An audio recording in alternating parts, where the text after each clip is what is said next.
அனைவருக்கும் அன்பான காலை வணக்கம். 10ஆம் வகுப்பு பொதுத் தேர்வு முடிவுகள்.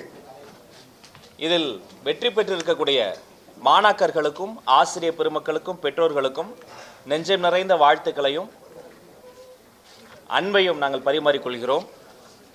அதே போல எதிர்பார்த்த மதிப்பெண் கிடைக்கவில்லை என்று சோர்ந்து போகாமல் தன்னம்பிக்கையோடு விடாமுயற்சியோடு மீண்டும் இதில் மாபெரும் வெற்றி அடையப் போகிற அந்த மாணாக்கர்களுக்கும் என்னுடைய சிறப்பு வாழ்த்தையும் என்னுடைய அன்பையும் இந்த நேரத்தில் சொல்லிக் கொள்கிறேன்.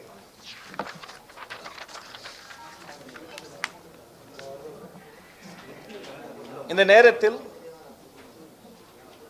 தேர்வு எழுதிய மாணவர்கள், தேர்வு எழுதிய மொத்த மாணாக்கர்கள் 8,70,643 மாணவர்கள் தேர்வு எழுதியிருக்கிறாங்க. இதில் மாணவியர்களின் எண்ணிக்கை 4,35,247 பேர். மாணவர்களின் எண்ணிக்கை 4,35,396 மாணவியர்கள் எழுதியிருக்கிறாங்க. சரி, இப்போ தேர்ச்சி விவரங்களை பார்ப்போம். மொத்தம் தேர்ச்சி பெற்ற மாணாக்கர்களினுடைய எண்ணிக்கை 8,21,105 மாணாக்கர்கள் தேர்ச்சி பெற்றிருக்கிறாங்க. The total number of passed candidates உடைய பர்சன்டேஜ் பார்க்கிற பொழுது 94.31%, 94.31% மாணவர்கள் தேர்ச்சி பெற்றிருக்கிறாங்க.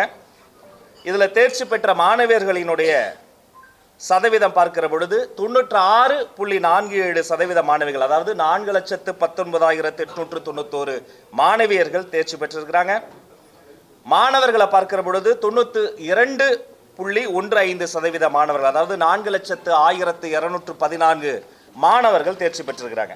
அப்ப உங்களுக்கு தெரியாத சட்டம் இல்லை. வழக்கம் போல மாணவர்களை விட மாணவியர்கள் அதிகம் தேர்ச்சி பெற்றுள்ளனர்.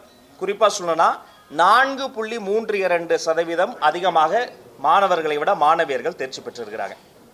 சரி, கடந்த ஆண்டு தேர்ச்சி பெற்ற மாணவர்கள் மாணாக்கர்களினுடைய எண்ணிக்கை இப்பயும் பார்க்கிற பொழுது கடந்த ஆண்டை விட கூடுதலாக இந்த முறை 0.51% மாணவர்கள் மாணாக்கர்கள் தேர்ச்சி பெற்றிருக்கிறாங்க. 0.51% அதிகமாக இந்த முறை நமக்கு ரிசல்ட் கிடைச்சிருக்கு. மொத்த பள்ளிகளின் எண்ணிக்கை 12,407 பள்ளிகள்.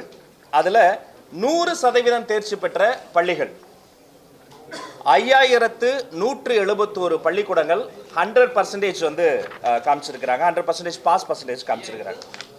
5,171 5,171 ஸ்கூல்ஸ் 100% பாஸ் பர்சன்டேஜ் காட்டியிருக்கிறாங்க.